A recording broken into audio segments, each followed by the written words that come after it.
स्वागत सभी का। देखिए, अमावस्या तिथि आ रही है, नज़दीक है, तो बार बार हम इसलिए इन तिथियों के लिए विशेष करके प्रयास करते हैं कि इन तिथियों के समय अगर इनसे संबंधित किसी भी कोई भी परेशानी किसी व्यक्ति को हो और वो इस अवसर का लाभ ले सके, तो प्रायः ज़्यादातर ये होता है कि जैसे अमावस्या तिथि पितरों की तिथि होती है और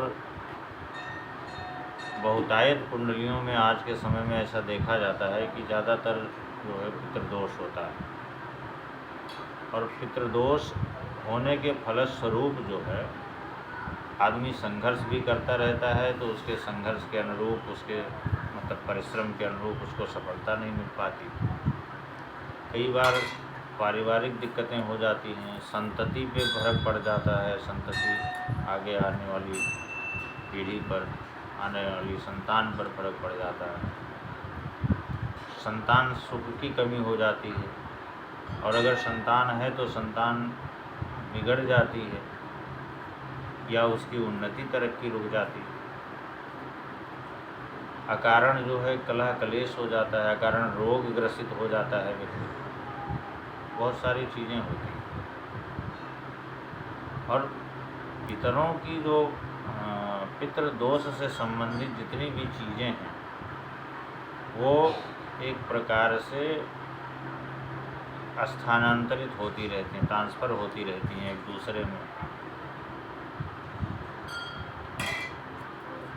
और वो सिलसिला जो है ऐसे चलता ही रहता है। और उसका सिर्फ एक ही विकल्प है कि जो भी उससे संबंधित जो भी नकारात्मक ऊर्जा है या उससे संबंधित जो भी चीज़ें ऐसी हो रही हैं जो कि गलत हैं, तो उसका निदान सिर्फ यही है कि पितरों से संबंधित उस क्रिया को किया जाए जिस क्रिया को करने से जो भी हमारे रक्त संबंधी हैं, जो हमारी जो पितृदोष के कारण जो जिनकी वजह से पितृदोष उत्पन्न हो रहा है, या जो हमारे पूर्वज हैं उनकी कहीं न कहीं मुक्ति न हो पा रही हो, या किसी वजह से प्रक्रिया पूर्ण न होने से वो असंतुष्ट हों, तो इन समय विशेष में जैसे अमावस्या तिथि होती है, तो प्रायः इस बात को तो सभी जानते हैं कि अमावस्या तिथि पितरों के निमित्त होती है। तो इस दिन अगर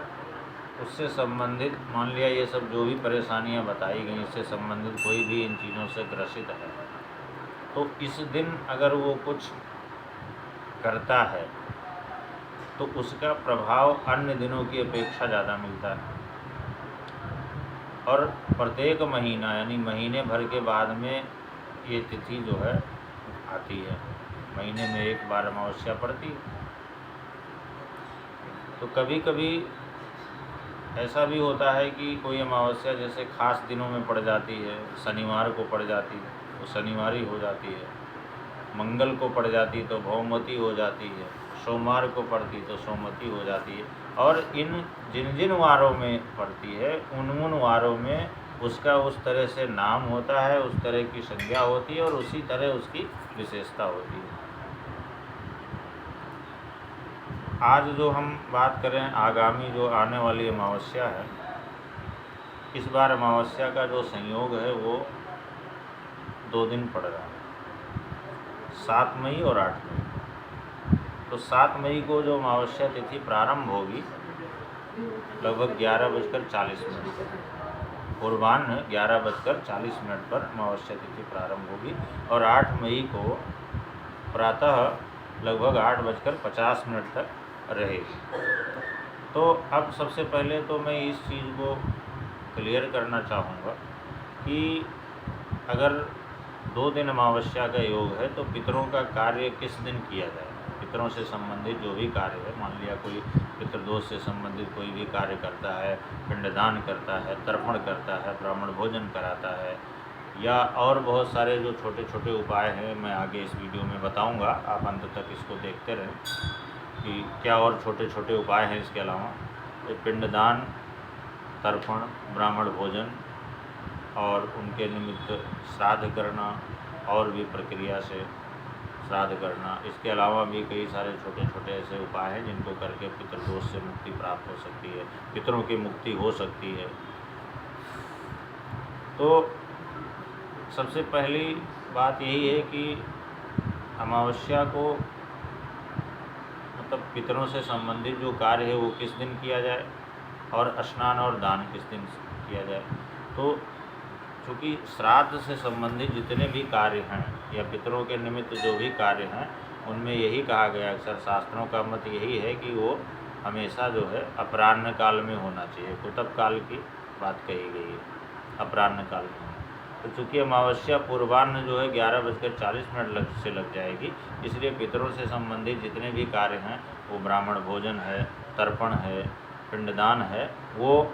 इस बार 7 तारीख को किया जाएगा। और व्रत के लिए भी अमावस्या जो है 7 तारीख को ही प्रशस्त होगी। इसके अलावा जो पिंडदान और मतलब स्नान और दान है, खाली स्नान और दान, तो स्नान और दान का महत्व जो होगा वो 8 तारीख की सुबह का या 8 तारीख को दिन में होगा। तो इसलिए पितरों से संबंधित कार्य 7 तारीख को करें और स्नान और दान का कार्य जो है वो 8 तारीख को करें। 2 दिन अमावस्या का योग बैठ रहा है, 7 मई और 8 मई। अब इसके अलावा जैसे कई लोग जो है पितरों से संबंधित जो भी शास्त्रीय उपाय दिए गए हैं जिनका थोड़ा लंबा विधान है या कई बार लोग करने में असमर्थ होते हैं, तो कई सारे ऐसे छोटे छोटे उपाय हैं। जैसे इस दिन पीपल के पेड़ में दूध मिश्रित जल चढ़ा करके पीपल की 7 परिक्रमा करें, तो अगर कैसा भी पितृदोष है या पितृ अप्रसन्न है तो उससे बहुत ज़्यादा फर्क पड़ता है। परिक्रमा करते हुए विष्णु भगवान के मंत्रों का जप करें या पीपल के वृक्ष में अथवा संध्या के समय अपने घर के मुख्य दरवाजे पर, मुख्य द्वार पर सरसों के तेल का दीपक पितरों के निमित्त जलाएं। और साथ ही जैसे मान लिया आप प्रॉपर विधि विधान से श्राद्ध नहीं कर सकते हैं या पूरी प्रक्रिया नहीं कर सकते हैं, तो उस दिन किसी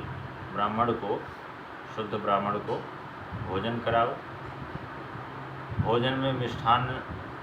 जरूर रखें यथासंभव, और अगर वो भी ना हो सके